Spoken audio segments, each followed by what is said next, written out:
If you wish, we can consider divorce, but I'd like to continue living with our son." Despite John berating me extensively, he looked satisfied as he took a deep breath.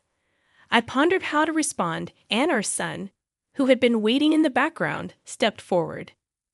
"Dad, if you don't know, let me tell you," our son said, pointing at his father's mistress. His words made me break into a cheeky smile. "My name is Jennifer. I turned 42 this year, currently working as a freelance illustrator. We've been married for 15 years, and we have a son in 8th grade. Throughout our marriage, John has jumped from job to job, not lasting very long. Most of our income comes from my work as I balance housework, raising our child, and my job. Working from home became a necessity as John took sporadic short-term jobs. Despite being a newbie in the freelance world initially, my efforts resulted in a stable income and consistent work. Referrals from former clients led to new projects, and I now illustrate educational magazines and brochures. With David growing up, I managed to work from home and go out for work a few times a week. The three of us lived harmoniously, but John's lack of direction troubled me. At 44, he seemed content with his aimless life, rarely working full-time. Despite having free time, he didn't contribute much to housework or child raising. John's disinterest in our son David, who was entering his challenging teenage years, frustrated me. David, although not very talkative, occasionally helped with chores without being asked. However, John showed no interest in our son and rarely assisted with household responsibilities. Lately, John had been coming home late more often, and I couldn't shake off my unease and frustration. Even on days when he claimed to be working, I suspected he might be doing something else. His sudden interest in picking up and dropping off David at his basketball club raised suspicions, as it contradicted our household rule of always having a parent handle these tasks. While I appreciated the help, something felt off, and my suspicions started to crystallize over the past few months. As I passed by the place where David goes, I decided to take a different route home for a change of scenery. While shopping near David's facility, I unexpectedly spotted John, who wasn't supposed to be there. He had claimed he'd be late tonight due to out-of-town work. To my surprise, he was chatting happily with a woman who appeared to be one of the staff members from the basketball facility. A sense of unease washed over me as I observed the two of them. The woman noticed me and tilted her head, asking, "Excuse me, are you David's mom?" I reluctantly confirmed, and she thanked me for my son being in her care, awkwardly nodding. I engaged in small talk with her, curious about her role at the facility. Ignoring my husband, who seemed rigid and tense, I attempted to gather information. The woman introduced herself as Jessica, but I couldn't help but wonder why she didn't provide more details about her role with David. Ignoring my puzzled expression, my husband seemed eager to end their conversation. On the way home, we didn't speak, and he deliberately avoided eye contact, appearing distant. His recent late returns and eagerness to handle drop-offs and pickups, combined with his strange behavior after being spotted, fueled my suspicions. I couldn't shake the feeling that Jessica had something to do with it. As we walked home, I wondered if he was having an affair with this younger woman. In my heart, I sensed a change since he began doing the drop-offs and pickups. He had become noticeably distant, and when I inquired about his behavior, our son responded curtly, displaying annoyance. Chasing after our reluctant son and forcing him to the facility every day felt wrong. My suspicions grew, and soon they were confirmed. One day, as I casually dropped by, Jessica found excuses to visit our home more frequently. While she mentioned our son, it became clear that it was just a pretext. She always appeared when my husband was home, not me or our son. Watching them cheerfully converse in the living room, I was certain of John's infidelity. A month after noticing odd behavior, my husband began coming home later and occasionally leaving for days. When I jokingly remarked about his late return, suggesting he spare me the cheating, he abruptly stood up and glared at me. "Just stick to your work. I'm taking care of David, so don't pry into it unnecessarily," he retorted before leaving the living room with a sigh. I seethed with anger at being told as if he was handling everything, when in reality, he had left all the housework and the responsibility of taking care of David to me. My frustration surfaced during one of our petty disputes, and David, who had been silently observing, finally spoke up. "What's the matter, Mom?" David questioned, having noticed the tension. Trying to downplay it, I asked about him and why he was up at that hour. David, stepping out of his room, stared at me before hesitantly sharing his observations about a female staff member he suspected to be his father's mistress. According to David, this woman, Jessica, would frequently approach him at the facility, annoying him with her clinginess. He felt frustrated that she had started coming to our house, a sentiment I shared. It was evident that my son disliked having someone from his basketball club imposing on our home, providing me with a sense of relief.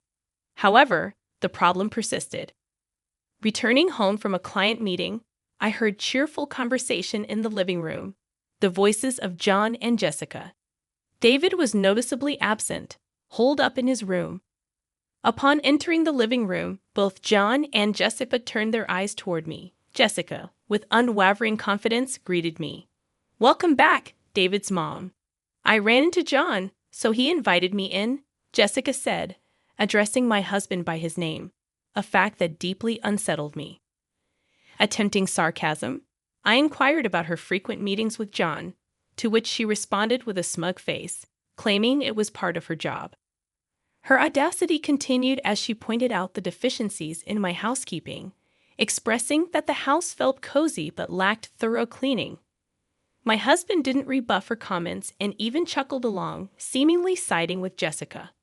Although I worked from home, I felt self-conscious about not keeping up with housework. However, if he contributed more to chores and childcare, it wouldn't be an issue.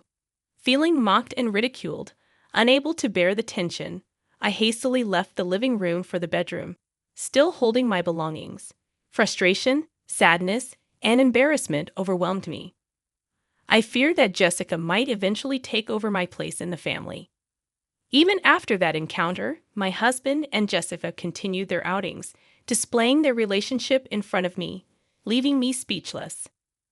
I later learned from others that they often met under the guise of discussing my son's education, further deepening my sense of betrayal.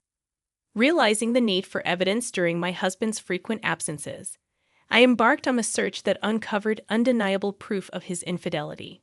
Despite his claims that we couldn't afford gifts for birthdays or anniversaries, I stumbled upon receipts from motels, upscale restaurants, and high-end watches and jewelry in his coat pocket. Even places he insisted were beyond our financial reach had receipts, suggesting he frequented them with his mistress, not his wife. While the pain of his actions cut deep, I maintained composure and continued accumulating evidence of his affairs. Though divorce crossed my mind, I resolved to endure until David graduated from high school. Yet I vowed to gather sufficient evidence to secure a favorable position if the time for separation came. The question lingered. Where was the money for his affair coming from? As I pondered, I remembered our house's savings account for my son's college fund. A chill ran down my spine as I checked the transactions, revealing substantial withdrawals over the past few months. Shockingly, the balance had significantly decreased. The money meant for our son's education was being used for his selfish needs. The betrayal against our child overshadowed the betrayal against me as his wife. Suppressing my anger, I chose to act normal, not wanting our impressionable son to sense the brewing storm. I carried the burdens alone, trying not to burden our son who was studying diligently. However, stress took its toll, leading to small mistakes in household chores and at work. Even longtime client Mrs. Smith noticed my worn-out state, expressing concern and offering comfort. While I struggled, my husband reveled in his affair, seemingly more relaxed without my interference. Eventually, our son, David, would inevitably confront the issues within our family. Observing my downtrodden demeanor, David silently approached to help with household tasks. "I kind of know what's going on, huh?" he said, folding laundry. "Do whatever you want to do, Mom. You don't have to worry about me." His thoughtful actions, though sparing in words, warmed my heart and intensified my anger toward the traitor who touched the money reserved for our son's future. Retribution for this betrayal became a necessity. Contemplating whether to reach out to the person who had promised support, I weighed the options before me. With clenched fists, I vowed vengeance on my husband and his mistress. One evening, he suddenly announced a week-long work trip for training in another state. However, skepticism arose. The restaurant chain he worked for operated solely within our state, with no offices outside. His earlier boast about the job's perks included not having to relocate out of state. When my son casually mentioned a staff member from his club taking a week off, my husband's startled expression raised suspicions. Despite his initial pride in discussing the intense training, he grew silent and stared anxiously at his smartphone. Since confirming his infidelity, I had been monitoring both him and Jessica. A private investigator revealed that Jessica, working at the basketball facility, also had a week off. Aware that their business trip was a cover for a romantic getaway, I refrained from catching them red-handed, opting for a more strategic plan. Having planned something since discovering their intentions, I coordinated with my son, who was now on board. On the day of their trip, I bid farewell to my unsuspecting husband. My son and I, aided by relatives, began cleaning and packing. The plan was to move out while he was away and stay elsewhere until finding a new home. Supported by relatives angered by his actions yet concerned for David. To prevent my husband's access to our savings account, I transferred the remaining money to my personal account. While making preparations, I couldn't leave his belongings behind and decided to send them to a specific location with Mrs. Smith's consent. A few days after moving, my phone rang with my husband in a panic, requesting money during his supposed training. Declining, I confronted him about the account he usually withdrew from.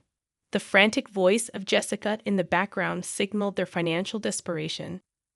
The next day, my son and I headed to a specific location, a magnificent mansion with a well-maintained garden. Inside, we found my cheating husband and his mistress, sitting on the floor, apologizing to Mrs. Smith. She, with a stern expression, was not just a longtime client, but also the principal of the middle school attended by my son, forging a close relationship over the years. We confide in each other with our personal troubles. I'm deeply sorry for the trouble caused by my husband. In truth, it's my daughter's fault that all of this happened. It turned out that Jessica, who was on a trip with my husband, was questioned by her parents about a package she received at home and had no choice but to return immediately. Naturally, she insisted that my husband accompany her. Upon hearing Mrs. Smith's words, my husband began to shake in fear. Mrs. Smith had always been concerned about my declining health after learning about John's affair. When I finally confided in her about the affair and she discovered that the mistress was her daughter, she was utterly devastated. Despite this, Mrs. Smith wanted to make amends for her daughter's actions and had been cooperating with me ever since. Pointing at the piles of boxes, she sternly reprimanded her daughter, expressing her disappointment. "You should be ashamed of yourself for always wanting what isn't yours," Mrs. Smith scolded her daughter sternly. Her daughter attempted to defend herself, claiming it was a misunderstanding, but Mrs. Smith wouldn't hear it. She insisted on an apology, promising consequences for her daughter's actions. Ignoring Jessica's hysterics, I turned my attention to my silent husband standing beside her. "Don't you have something to say to me?" I asked sharply, prompting David, who had been standing behind me, to step forward. "She's not a regular staff there, just an intern at the club," David interjected firmly, addressing Jessica directly. "And don't you ever try to get all chummy with me again. Always flirting with men. It's disgusting." As my son spoke, it became clear that Jessica hadn't been officially hired at the club, contrary to my husband's belief. He had thought she was experienced in student education or activities, which was laughable considering her actual status. Their exchange revealed hidden truths, and as I looked at the stunned Jessica, it seemed that they both had their secrets. Before leaving, I felt compelled to offer Jessica a piece of advice. "Did you know that I pay for the rent, living expenses, and even David's tuition fees? This man, John, has been working odd jobs for years. You think he's okay?" Jen, with a face drained of color, attempted to interject, but it was too late.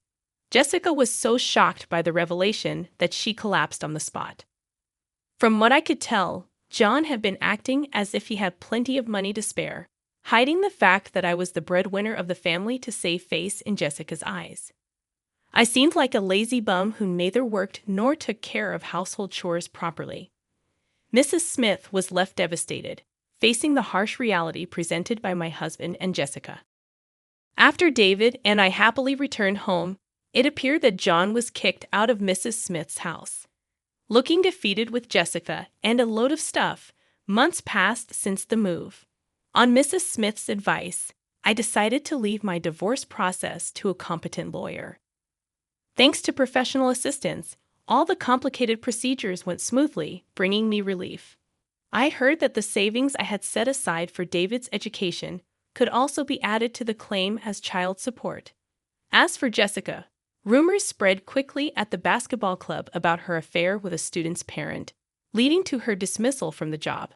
Seeking help from her parents, Jessica found Mrs. Smith unwilling to assist, leaving her lost and confused.